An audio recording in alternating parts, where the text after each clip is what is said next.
परम पूज्य गुरुदेव परम वंदनीय माता जी सूक्ष्म रूप से विद्यमान है। नमन करता हूँ, मानव मात्र को प्रणाम करता हूँ। दोस्तों, आदि शक्ति माँ गायत्री को जो प्राणों की देवी है, जो प्राण रूप से मानव के साथ साथ 84 लाख प्रकार के भिन्न भिन्न जीव जंतु वृक्ष वनस्पतियों में प्राण रूप से विद्यमान वो सत्ता, वो शक्ति जो प्राणी होने का हमें गौरव प्रदान करते हैं, आदि शक्ति माँ गायत्री को हम नमन करते हैं। दोस्तों, आज ये बड़ा ही विशेष अवसर पर, विशेष स्थान पर मैं आप सब लोगों का परिचय यहाँ पर ले आया हूँ करवाने के लिए। दोस्तों, ये भूमि वो भूमि है जहाँ एक ऐसे राजनीतिक व्यक्ति का जन्म हुआ धरती पे पहली बार, जिस धरती पे पहली राजनीति को देने वाला देश, मनुवाद देने वाला भारतवर्ष क्षेत्र से दोस्तों हजारों करोड़ों वर्ष बाद में एक ऐसी राजनीति को प्रदान करने वाला एक शख्स धरती पर आया और अपने बहुत सहजपूर्ण जीवन में विश्व राजनीति के पुनर्निर्धारण का जो दायित्व ये अंग युग निर्माण योजना के अंतर्गत युग परिवर्तन प्रक्रिया का एक अंग है, जो परम पूज्य गुरुदेव के प्रथम शिष्य पंडित दीनदयाल उपाध्याय जी की जन्म स्थली धानक्या स्टेशन जयपुर राजस्थान है ये, और कल इनका जन्मदिन है। दोस्तों, अगर हम देखा जाए तो इनका जो एकात्म मानववाद का इन्होंने जो सिद्धांत दिया है, तो ये मानव को एक शरीर मानते ही नहीं है। मानव को दीनदयाल उपाध्याय जी एक आत्मा मानते हुए धरती पर राजनीति की बात करते हैं। तो अब मानव है यहाँ धरती पर, ये शरीर बैठे हुए धरती पे, ये इनको ये मनाने के लिए कि ये आत्मा है, हर मानव एक आत्मा है, ये मनाने के लिए हमें जो सूत्र पंडित दीनदयाल उपाध्याय जी ने प्रदान किए हैं, वो युग परिवर्तनकारी सूत्र हैं। दोस्तों, पहली बार धरती पर कोई ऐसा व्यक्ति आया है जिसने धन आधारित जीवन पद्धति को बेनकाब किया है और मानवों को कृत्रिम रूप से विभाजित करने की प्रक्रिया जो पिछले 2500 वर्षों से हमारे देश में राजनीति के कारण जो चलाई गई थी, इन 2500 वर्षों में सारी मानव जाति को डार्विन और चार्ल्सवाद के अनुसार ही मानव के आगमन की परिकल्पना यहाँ प्रस्तुत की गई है और धरती पर संपूर्ण मानव जाति को ये बताया गया है कि मछली से बंदर होते हुए इंसान बने हैं। इस प्रकार से मानवों को एक शरीर मानकर राजनीति करने का जो वैश्विक आज दर्शन सारी दुनिया को अपनी चपेट में ले चुका है, उसको आप लोग लोकतंत्रवाद हम लोग कहते हैं। लेकिन ये भी स्पष्ट बात है कि ये लोकतंत्रवाद सिर्फ पूंजीवाद से चलता है। तो ये पूंजीवाद जो शब्द पहली बार धरती पर पंडित दीनदयाल उपाध्याय जी ने अर्थायाम का राजनीतिक दर्शन प्रस्तुत किया है और धरती पर पहली बार ये साबित किया है कि सनातन भारत की आर्यों की जो संस्कृति सभ्यता हमारी सनातन रही है, उसमें मानवों के बीच यदि किसी प्रकार के कोई वस्तुओं का आदान प्रदान अगर मानव करते हैं या कोई सेवा सहायता करते हैं मानवों की मानव, तो बदले में कुछ लेने देने का प्रावधान नहीं है। परमात्मा ने संपूर्ण जीवों के साथ मानवों को भी 2 वैदिक सूत्रों से इस धरती पर भेजा है। दोस्तों, पंडित दीनदयाल उपाध्याय जी अर्थायाम में कहते हैं कि मानव को अपने जीवन काल में धन की कमी नहीं होनी चाहिए। किसी भी जीवन में एक भी मानव को, इस धरती पर 8 अरब लोग रहते हैं, तो 8 अरब लोगों को किसी को जीवन में धन की कमी नहीं होनी चाहिए और ना ही धन किसी के पास ज़्यादा होना चाहिए। तो ये शरीर की जो आवश्यकताएं को आधार बनाकर 2500 वर्षों में मानव को भ्रमित किया गया है, इसका निराकरण भी आपके विज्ञान के द्वारा हुआ है।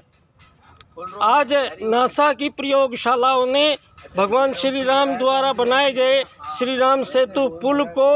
आज नासा ने 5 से 7 हज़ार वर्ष पूर्व भारत में मानव निर्मित पुल घोषित करने के साथ ही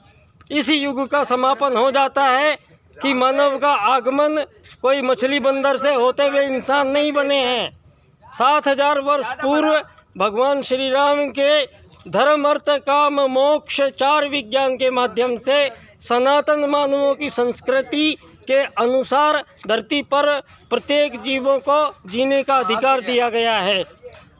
वेदों के 2 सूत्र संपूर्ण सृष्टि में संपूर्ण जीव उनका अनुपालन करते हैं। आत्मत सर्वभूतेषु वसुदैव कुटुम्बकम। आत्मत सर्वभूतेषु के सूत्र के अनुसार यदि मानव धरती पर मानवों के बीच में किसी भी प्रकार का विभेद स्वीकार नहीं है, परमात्मा की नज़र में मानवों के बीच मानवों के किसी भी प्रकार के विभेद स्वीकार नहीं है। पूर्व पश्चिम उत्तर दक्षिण गोरे काले विकसित अविकसित अल्प विकसित अविकसित देश, ये हिंदू मुस्लिम सिख ईसाई देश, ये गोरे काले देश, ये धरती पर मानव जाति को पिछले 2500 वर्षों में गुलामी और आज़ादी का खेल खेला गया है। यहाँ आत्म सर्वभूतेषु का सूत्र धरती पर किसी भी मानव को गुलाम बनाने की इजाज़त नहीं देता है। मानवों के बीच किसी भी प्रकार के विभेद को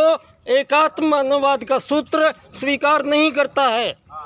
और अर्थायाम के सूत्र से पूंजीवाद को पूरी तरह नकारते हुए दीनदयाल जी कहते हैं अर्थायाम आधारित एकात्म मानववाद की राजनीति की स्थापना विश्व में यदि भारत करेगा तो विश्व गुरु भारत की राजनीति का वो बीज मंत्र यहाँ कल के दिन 25 सितंबर के दिन 1916 के दिन यहाँ उस वेद सूत्र का यहाँ आविर्भाव हुआ है एक मानव शरीर के रूप में। वेद मंत्र प्रथम मंत्र है आत्मत सर्वभूतेषु और वसुदैव कुटुम्बकम। आत्मत सर्वभूतेषु की सिद्धि इस बार युग परिवर्तन प्रक्रिया के अंतर्गत युग निर्माण योजना के अंतर्गत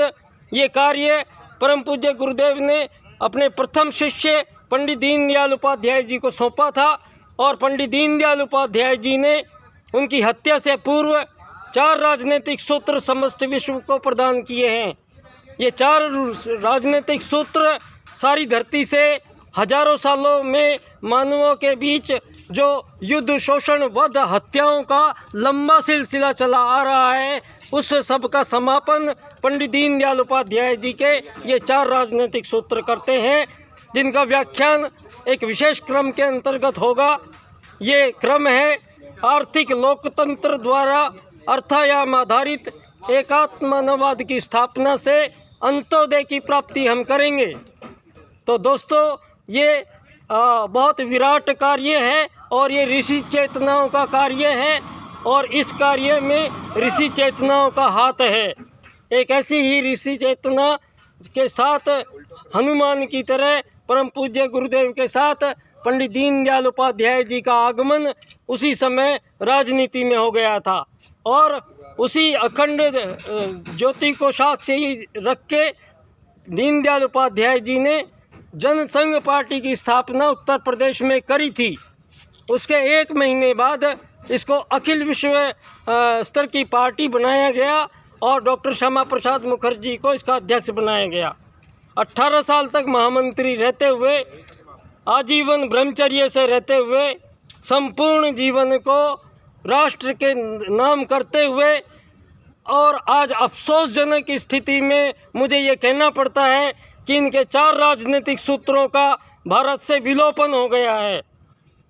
इन 4 राजनीतिक सूत्रों के बारे में कहीं कोई चर्चा मुझे नज़र नहीं आती है और यहाँ इनके जन्म दिवस पर इतनी अपेक्षा मैं यहाँ करता हूँ कि पंडित दीनदयाल उपाध्याय जी के 4 राजनीतिक सूत्रों पर ही केवल यहाँ कार्यक्रम किए जाएं, उन पर यहाँ पर व्याख्यान रखे जाएं। दीनदयाल उपाध्याय जी एक शरीर नहीं थे, वो मरने के लिए धरती पर नहीं आए थे। वो एक क्रांतिकारी बीज मंत्र जो पूरे वेद का प्रथम मंत्र है, जो धरती का युग परिवर्तन का प्रथम सूत्र है, उसकी स्थापना पंडित दीनदयाल उपाध्याय जी करते हैं राजनीति में। आज सारी दुनिया में आज़ादी गुलामी के रूप में, अमीर गरीब के रूप में, मालिक नौकर के रूप में, जो भी धरती पे मानवों के द्वारा ये सर्जित की गई तमाम व्यवस्थाएं हैं, ये केवल मानवीय चिंतन की त्रुटियों का परिणाम है। यहाँ ये सिद्ध हो गया है, धरती पर प्रथम मानव का आगमन भारत में हुआ था और प्रथम मानव हमारे आर्य थे, और आर्य मानव ने ही धरती पर यज्ञ विज्ञान का आविष्कार प्रथम